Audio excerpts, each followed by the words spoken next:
আসসালামু আলাইকুম রহমতুল্লাহি বারকাতু। আমি doctor Kamal Hossain, consultant homeopathic medicine. আজকে এক বোন প্রশ্ন করেছেন যে বিয়ের পর থেকে পিল খাচ্ছি প্রায় 2 থেকে 3 বছর পর্যন্ত। পিল খাওয়ার পর থেকে আমি অনেক মোটা হয়ে গিয়েছিলাম। পিল এখন বন্ধ করে দিয়েছি, বাচ্চা নেব তাই। অনেকদিন যাবত চেষ্টা করছি বেবি নেওয়ার জন্য, কিন্তু এখন বেবি হচ্ছে না। যখন আল্ট্রাসাউন্ড করে দেখলাম যে আমার অনেকগুলো সিস্ট রয়েছে, কোনো অবস্থাতেই মোটা কমাতে পারছি না, এবং আমি এখন বাচ্চা নিতে চাচ্ছি, বাচ্চা হচ্ছে না।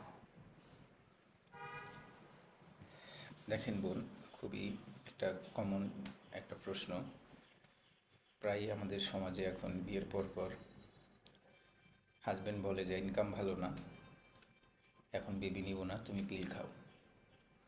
একটা পর্যায়ে কী হয়, দেখা গেলো কেউ 1.5 বছর 2 বছর যখন পিল খান, সে এখন তার হাজব্যান্ড এখন আর্থিক দিক দিয়ে সচ্ছল হয়েছে, বেবি নেওয়ার জন্য চেষ্টা করছে, এখন আর বেবি হচ্ছে না। এটা পিলের কারণে। আসলে আমি সবসময় একটা কথা বলে থাকি যে কেন যে আপনারা এই ভুলটা করেন, যে বাচ্চা নিতে চান না, ইনকাম কম। আরে বাবা, ইনকাম যাই হোক না কেন, খাওয়ানোর মালিক তো আপনি না, খাওয়ানোর মালিক হচ্ছে আল্লাহ। একটা সন্তানের মাধ্যমে যখন আপনার ফ্যামিলিতে একটা অতিথি আসে, মানে আপনার সন্তান আসে, তখন আল্লাহ ওর খবর ও দিয়েই পাঠায়, এবং ওই সন্তানের মাধ্যমে আপনার ইনকাম 3 থেকে 4 গুণ বেড়ে যায়।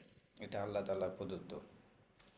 এটা যারাই দেখবেন এই ভুলটা করেছে, যে বাচ্চা পরে নেব, ইনকাম ভালো না, তাদেরই সমস্যাগুলো বেশি হচ্ছে, এবং একটা পর্যায়ে তাদের বাচ্চা হচ্ছেই না।